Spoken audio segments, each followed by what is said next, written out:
Before we get into today's show, let me tell you about the latest deal from Mike Lindell, MyPillow. Once again, the big box stores have canceled their orders simply because they don't agree with Mike Lindell's politics. They don't like it because he supports President Trump. Well, he's going to pass that savings on to you. No more middleman. And boy, does he have some great deals on the Giza Dream sheets and the Percal bed sheets. Listen to this. Giza Dream queen size, normally $139.98. Your wholesale price, $69.99 when you use promo code Joey. King size, only $79.99. The Percal queen size, normally $89.98. Your wholesale price, $29.98 when you use promo code Joey. Just call 1-800-893-4059 or go to mypillow.com. Always use promo code Joey. Free shipping options available. This allotment's not going to last very long. When they're gone, they're gone.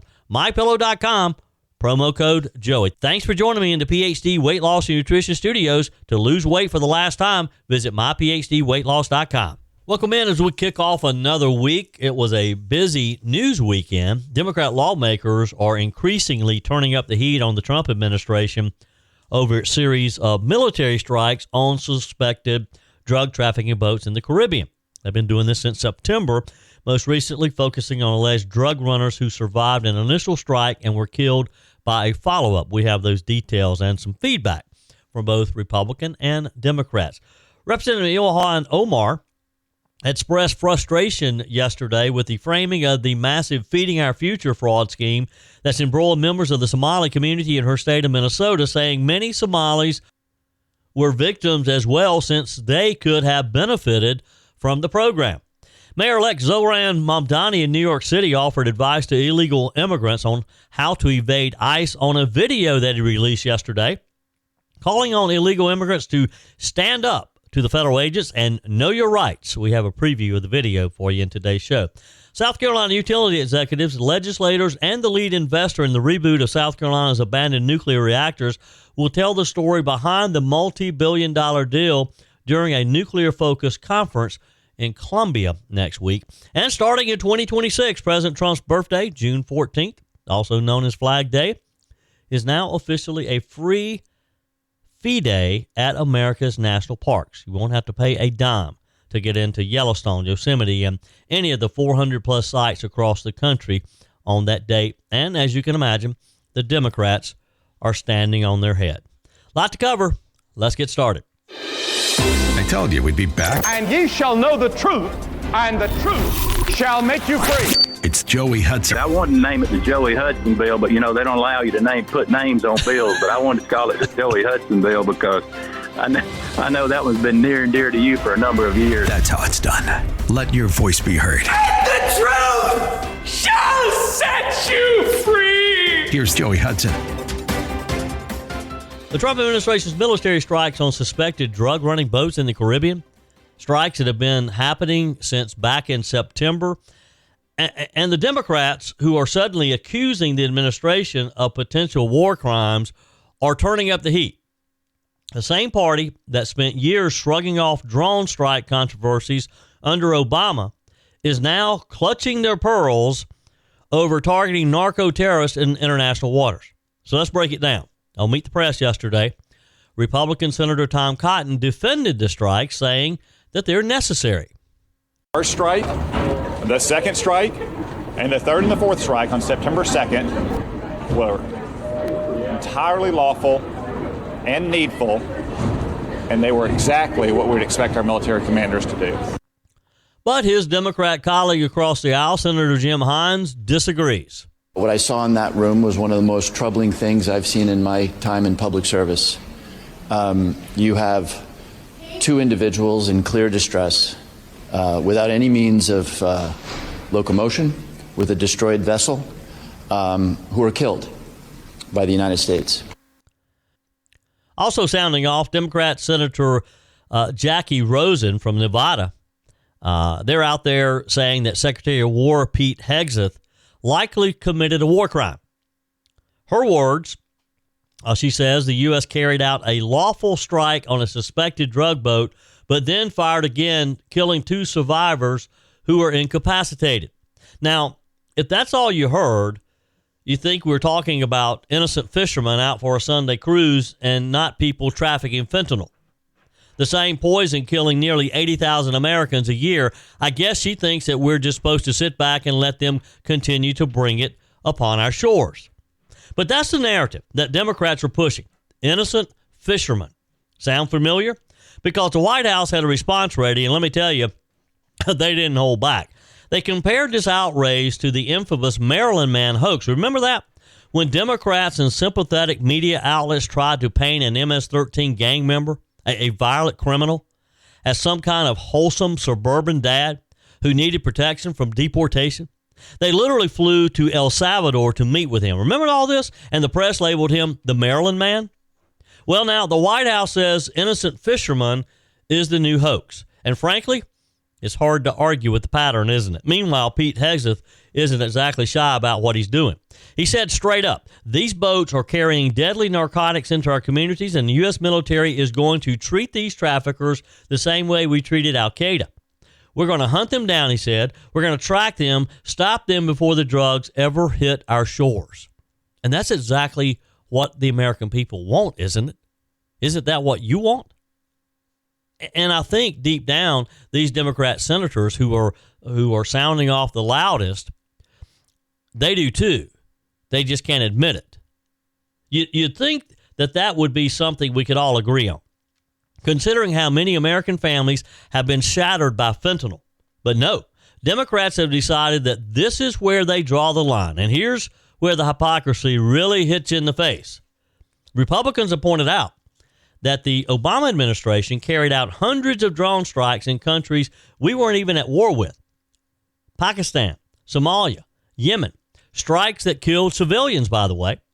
The same Democrats who are now outraged were applauding back then. They thought it was the greatest thing. But now that President Trump is targeting drug cartels and transnational criminal networks, groups flooding our streets with lethal drugs, suddenly they're quoting international law. They're all concerned about it. Even Senator Mark Kelly from Arizona, a former combat pilot, jumped in saying the second strike is clearly not lawful, he said. But Republicans countered with video showing those so-called survivors trying to literally flip the capsized boat back over so they could stay in the fight, so they could continue their voyage. They were more concerned about getting those drugs to American shores.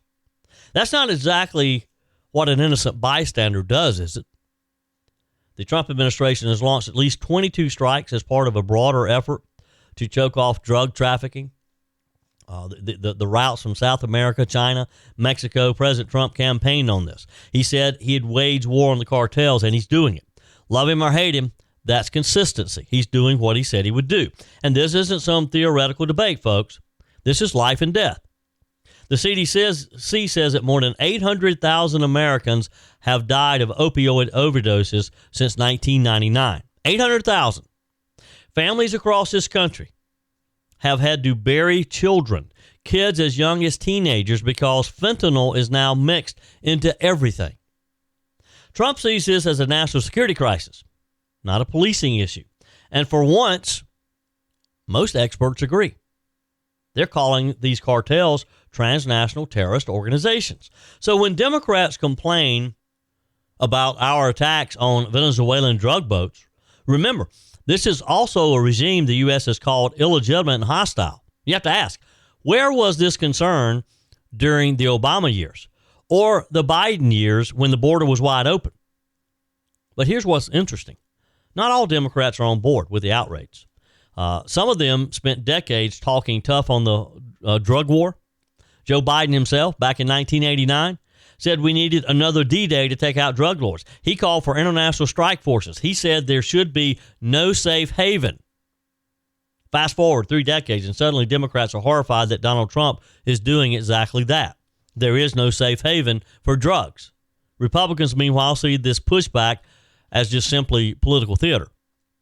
They say Democrats don't want Trump to have a major national security success. They don't want him to admit that his aggressive approach to the border and drug cartels might actually be working. And let's be honest, if these drug boats weren't stopped, the cartels wouldn't hesitate for 1 second to pump millions more legal doses into American neighborhoods. As of this week, the strikes have killed 86 suspected traffickers. That's 86 fewer people shipping poison into our communities. But the political battles aren't going to go away. Some Democrats have even floated a war powers resolution to try to limit President Trump's ability to strike in Venezuelan waters. They've already signaling that they want hearings, they want investigations, they want they want to drag this out into 2026. Meanwhile, families devastated by fentanyl are looking at Washington and saying, do something. And please do it fast. And that's the heart of the story. For many Americans, this isn't about international law or which committee chair is saying what. It's about whether their kids make it home, whether the pills on the street are laced, whether the fentanyl crisis gets worse or finally starts to decline. That's what's important to most Americans, not how this may affect America's foreign policy. Everyone says they'll start after the holidays, and that's exactly why most people never tackle those extra pounds at all. Joey Hudson here. Right now, PhD Weight Loss is making it easy to start before the new year with a bonus designed to get you moving now. They're adding 2 free weeks to your program. That means you can ramp up during the holidays and start the new year already working toward your goals. Those 2 free weeks mean you won't roll into January feeling behind. You'll hit January already losing, already feeling better, already in control. PhD's metabolic reset system teaches your body to burn fat first. No drugs, no starvation diets, no endless workouts, just a smarter science-based system that fits real life. And when you mention 2 weeks on the phone, they'll waive your consultation fee and pay for the cost of your food during the entire program. There's no reason to wait, no reason to repeat last year. Call PhD Weight Loss today and start 2026 already ahead. 864-644-1900. Call today. That's 864-644-1900. Or go to myphdweightloss.com. Don't wait. Do it today. Minnesota back in the headlines again and again. It's like these past week or so. It's every day there's a new headline. And it's not for their lakes and their winters or polite Midwestern charm. We're still talking about one of the largest COVID fraud schemes in the entire nation. A $1 billion scandal prosecutors say was run out of a network of nonprofits, many tied to Minnesota's Somali community. And now Representative Ilhan Omar is trying to do damage control, but not in the way that you might expect. She appeared on CBS's Face the Nation and expressed her frustration not over the fraud itself, not over the absolute breakdown of oversight in a state run by Democrats for years, but over how the story is being framed by the media. Host Margaret Brennan laid it out. The DOJ called this the largest COVID-era fraud scheme in America. And this wasn't just Trump's DOJ. Biden's DOJ had concerns as well before he left office. The majority of defendants happen to be Somali. And the scandal has put a hard spotlight on Omar's own political base. So Brennan asked a very fair and simple question. How did this get so widespread? Here's the exchange.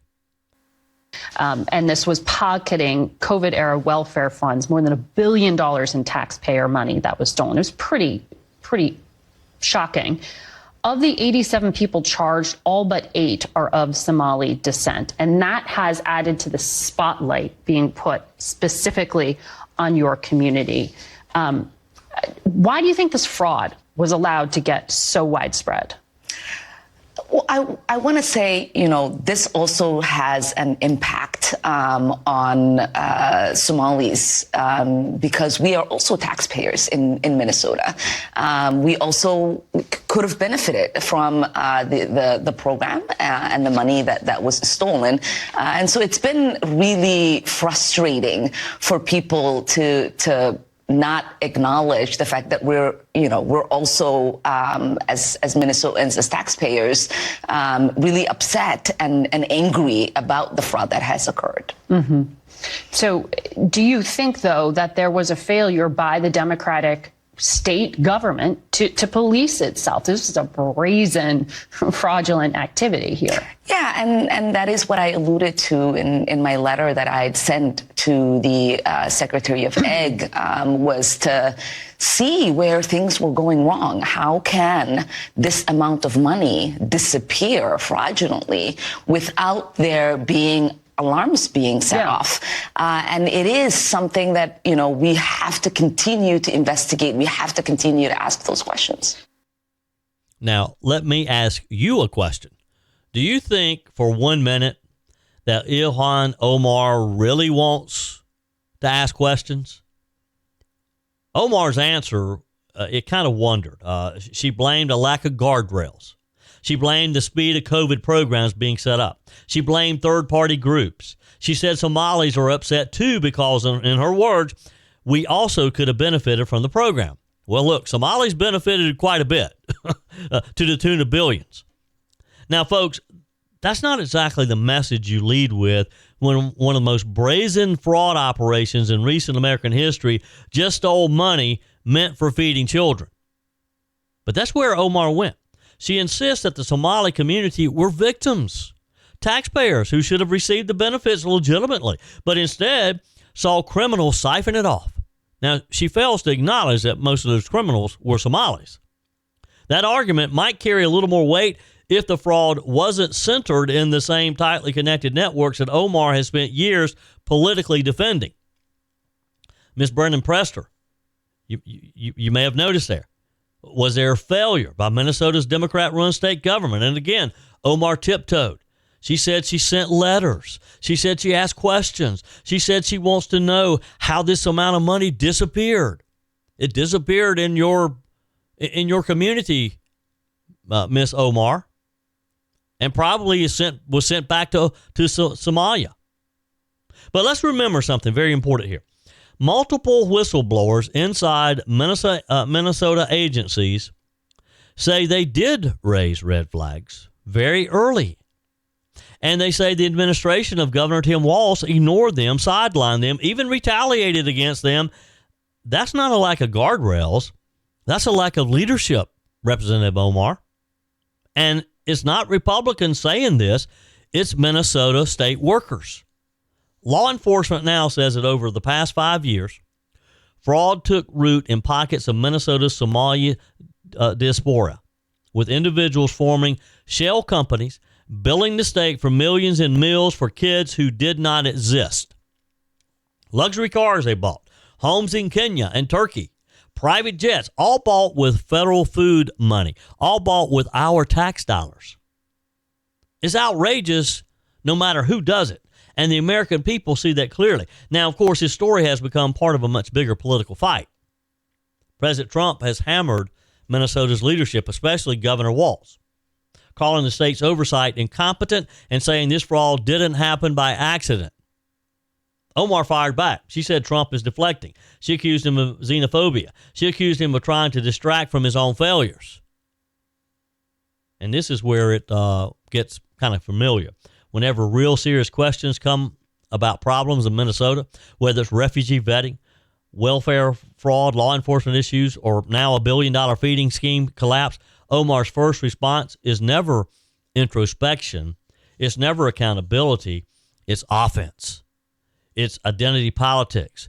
It's attack the messenger rather than listening and maybe being concerned about what really happened and how we might fix it going forward. But that's not anything that she's interested in doing. You know, sometimes I think New York City politics could not possibly get any crazier. And then someone always stands up and says, hold my beer. This weekend, that someone was Mayor-elect Zohran Mamdani, and a proud product of the Democrat Socialists of America. And what did he do?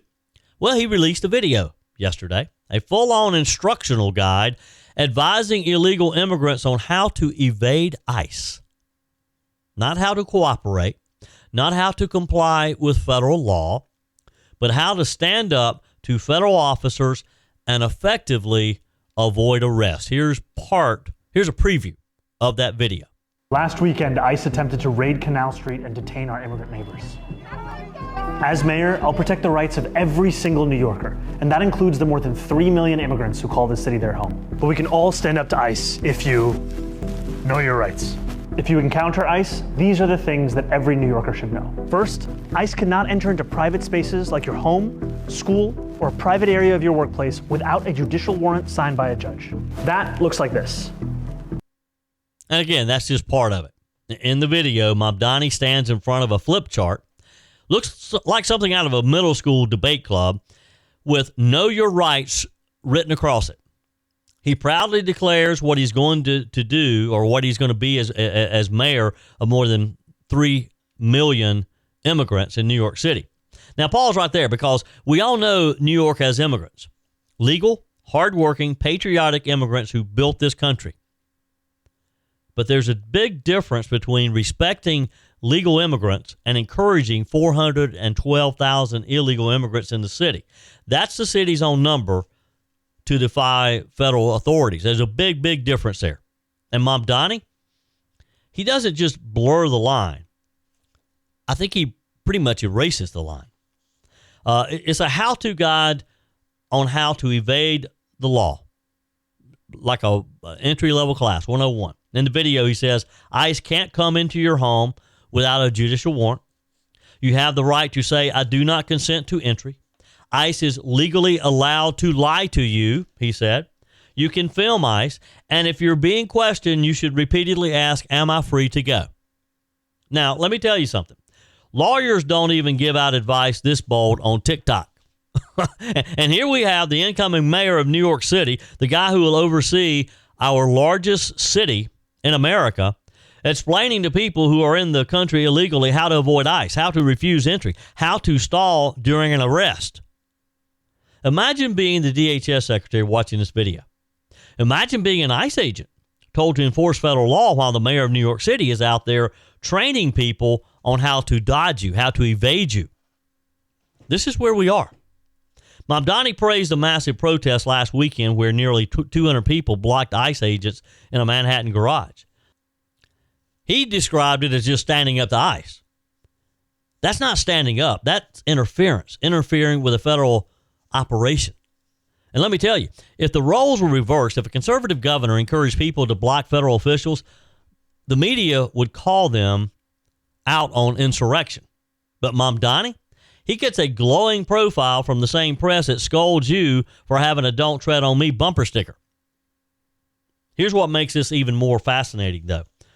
Just a month ago, Mamdani and President Trump had what the media described as a surprisingly friendly meeting at the White House. Remember that? Everybody was just pleasantly surprised that they seemed to get along. And the president suggested maybe they could work together. Well, folks, it appears the honeymoon's over, because the incoming mayor is basically advertising in public that he intends to ignore federal immigration law. And the Trump administration, they're not going to shrug this one off, I don't think. Not with a renewed focus on deportation. Not with DHS and DOJ already cracking down on sanctuary cities. Not with border numbers still something we have to be concerned about. This is a collision course, and the first punch has already been thrown by Mamdani. Let's see what the White House does in reaction. Now, on X, it was fast and furious. Aiding and abetting criminals, some people said. Do we just ignore laws we don't like now? Asked some. Best gift Democrats could ever give the GOP, said another. And honestly, they're right, because at a time when the border is still of utmost importance to all of us, fentanyl is killing more Americans than ever. Cities are asking for billions to deal with migrant shelters.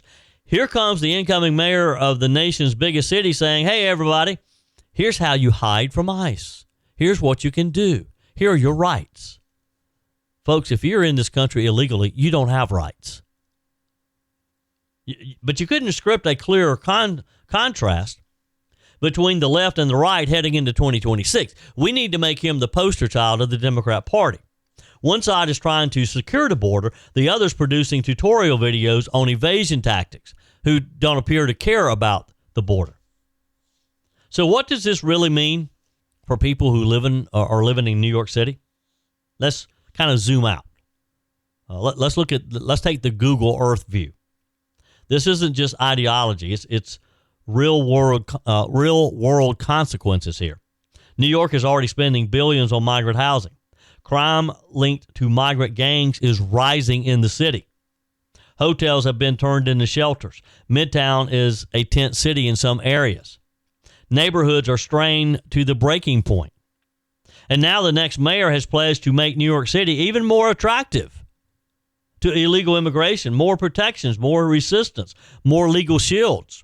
Come in and we will protect you is basically what he's saying.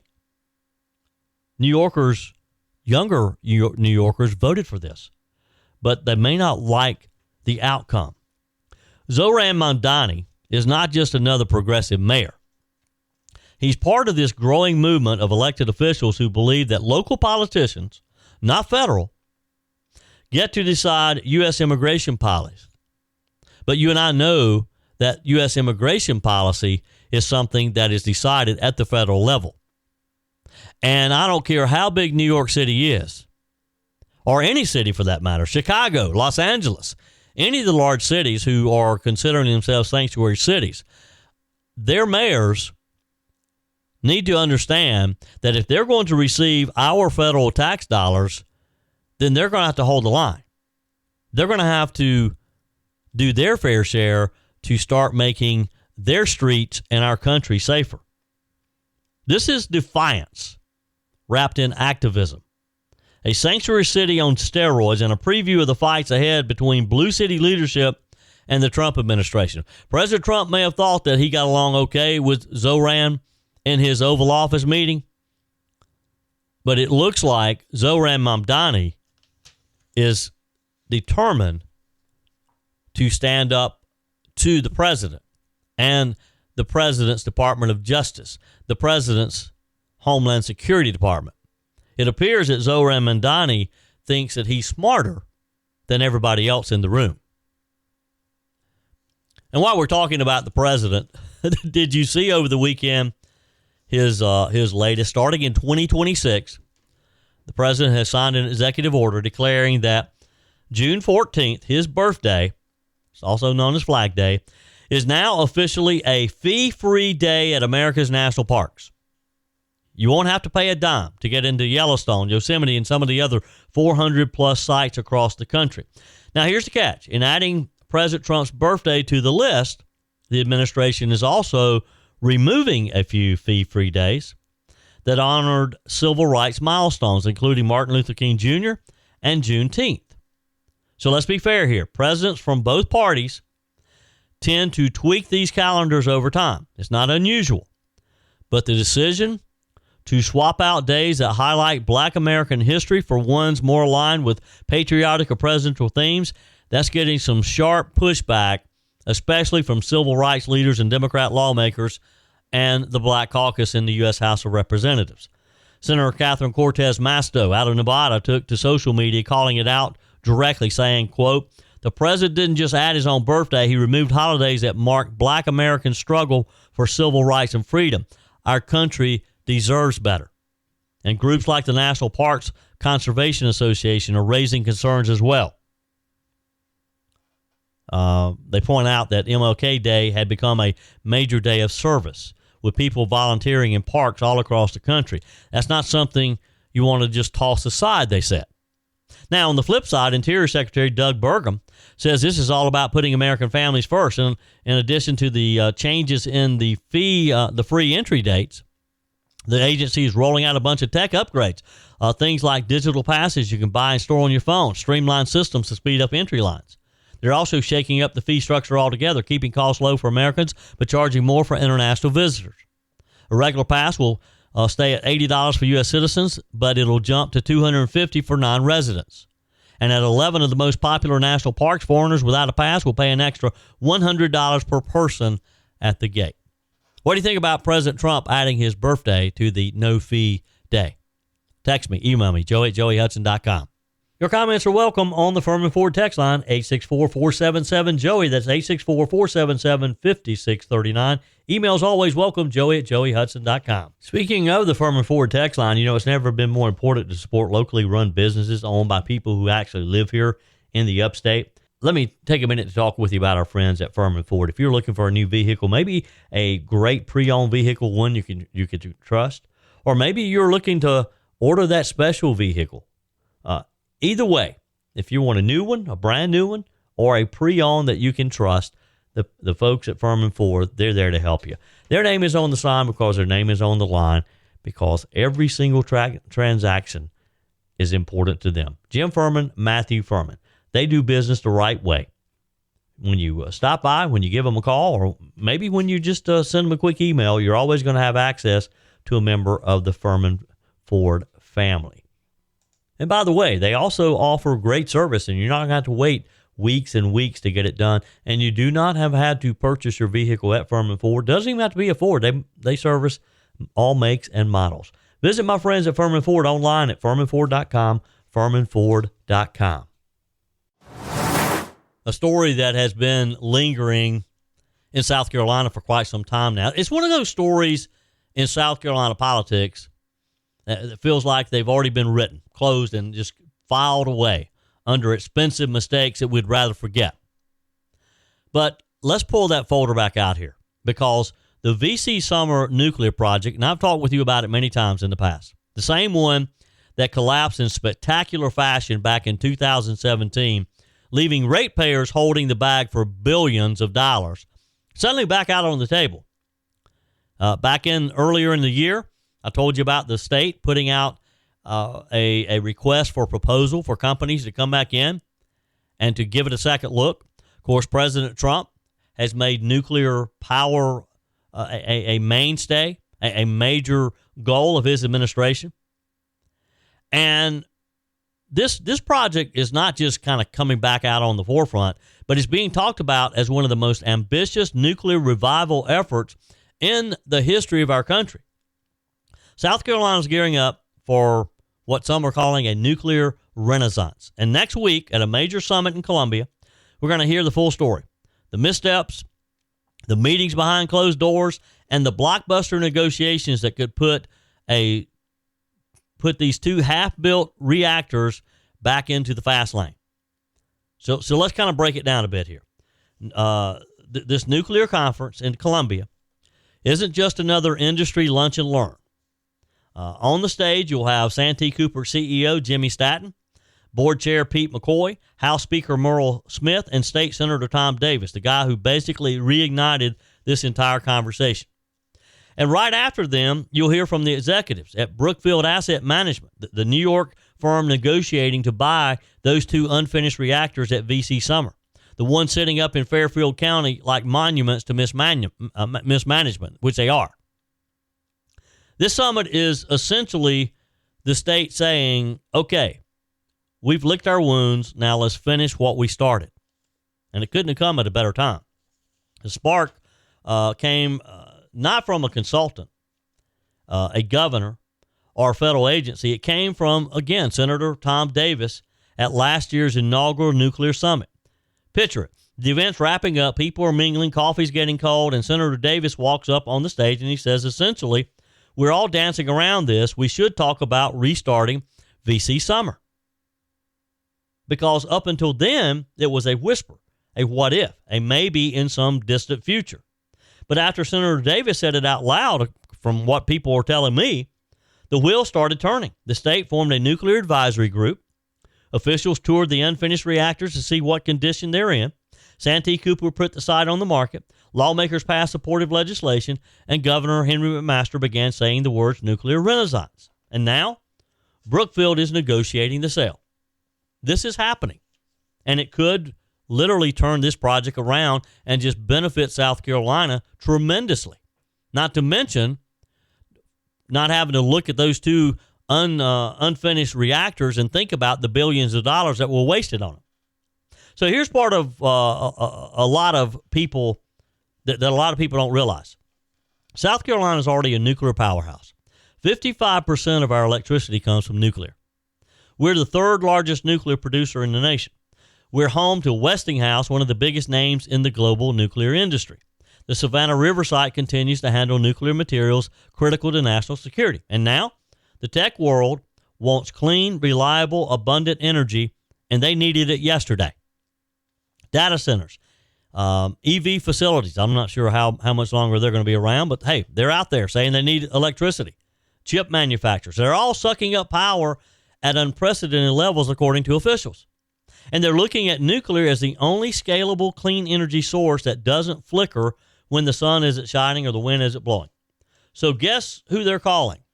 Guess where you could get it's a shovel-ready project more so than any potential project around the country when the Trump administration is saying full speed ahead. States like South Carolina. Brookfield and its partners aren't just dipping a toe into nuclear. They've signed an $80 billion agreement with the U.S. government to build 10 reactors identical to VC Summer design. And the federal government isn't just cheering from the sidelines. They're helping secure financing, smoothing out licensing, taking some of the regulation away to make it easier, and even end up with a 20% profit share from the program. And where would the first two reactors in that national plan be built? Well, you don't have to start building them because they're partially built already. Fairfield County at VC Summer. Construction could begin right away. Imagine that. A project once considered a national embarrassment suddenly becoming the lead horse in America's nuclear comeback right here in South Carolina. We should all be proud of that.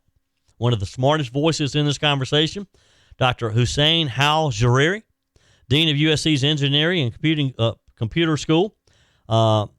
He said, when you're an engineer, all problems become opportunities. He's not wrong.